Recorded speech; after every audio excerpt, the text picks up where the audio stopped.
You sometimes hear people say that the Ten Commandments are very old and therefore need to be adapted.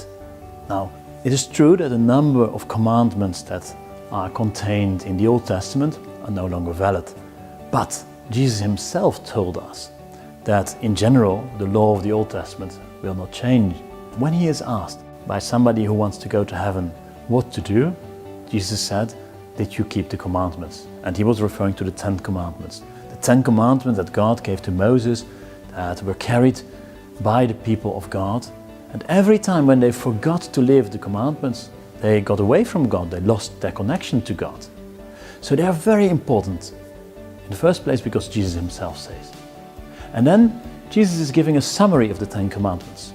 He summarizes the Ten Commandments in saying, love God with all your heart, with everything you have, and love your neighbor as yourself. Love is the highest commandment of all. But if you look very carefully at the Ten Commandments, you see that they're all expressions of love. You do not steal because you love your neighbor. You want your neighbor to have whatever they have. You don't even desire what your neighbor has out of love. Love for God, love for other people. And if you look at the other commandments, you will find they're all expressions of love.